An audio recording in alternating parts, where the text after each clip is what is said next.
यूं तो आज के दौर में आपके कई संत गुरु और बाबा देखे होंगे आप लोगों ने, जो बड़ी बड़ी गाड़ियों में आते जाते हैं, कथा के लिए मुंह मांगी कीमत वसूलते हैं। लेकिन आज हम आपको एक ऐसे संत से मिलवाने जा रहे हैं जो वाकई में एक तपस्वी हैं। इन्होंने नर्मदा नदी के संरक्षण के लिए 21 महीने से अन्न का एक कतरा नहीं खाया। सिर्फ और सिर्फ नर्मदा जल पर ही वो अपना जीवन यापन कर रहे हैं। हम कहते हैं, सरकार कहती है, समाज कहता है कि जल ही जीवन है, मगर जल को जीवन कितने लोग बना पाते हैं।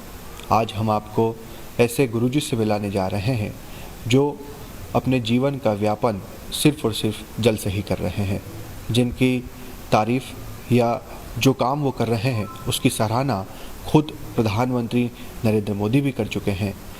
समर्थ गुरुजी हमारे साथ हैं, उनसे बातचीत करते हैं। गुरुजी, न्यूज़ स्टेट पर आपका बहुत स्वागत है।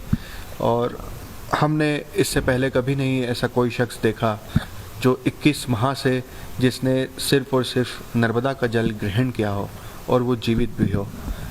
ये वाकई में एक मिरेकल है। किस तरह से आप अपना जीवन यापन कर रहे हैं और क्या आपका लक्ष्य है? हमारे भारतीय दर्शन में, हमारी संस्कृति में हम नदियों को माँ कहते हैं और जल ही जीवन है। ये आधार है कि जल के बिना हमारा कोई जीवन नहीं है। लेकिन मध्य भारत में नर्मदा का जल दुनिया का सबसे असाधारण जल है, जो जल आहार का भी आधार बना हुआ है। नर्मदा का जीवन जो हमारा है और माँ नर्मदा का जो जीवन है, उसकी जीवंत अभिव्यक्ति को हम समाज के सामने लाना चाह रहे हैं। हमारा जीवन, हमारी व्यवस्था, हमारा विकास सब नर्मदा पर केंद्रित है।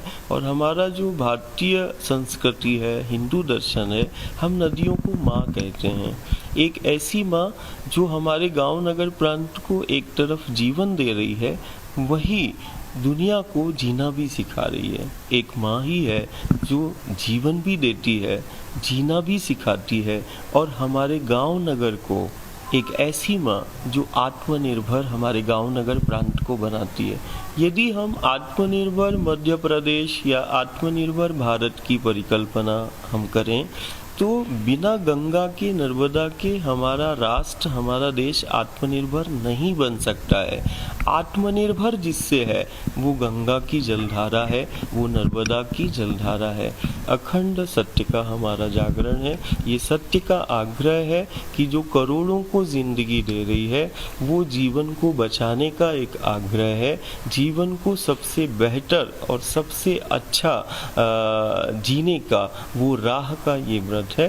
तो ये व्रत अखंड होगा जब तक वो समाज और जवाबदार उसका संरक्षण और संवर्धन के लिए वो प्रयास नहीं करते और क्रियान्वयन नहीं होगा, तब तक हमारा व्रत अखंड चलेगा। तो गुरुजी का ये व्रत अखंड रहेगा। ऐसे में ज़रूरत है कि अब समाज भी इस बात को समझे, नर्मदा जल को दूषित होने से बचाए। साथ ही साथ सरकार की भी ये पूरी तरह से जिम्मेदारी बनती है कि जो हालत इस वक्त नर्मदा माँ की, नर्मदा नदी की हो रही है, उस पर गंभीरता से ध्यान दें। वीडियो सभा के साथ शुभम गुप्ता, न्यूज़ स्टेट भोपाल।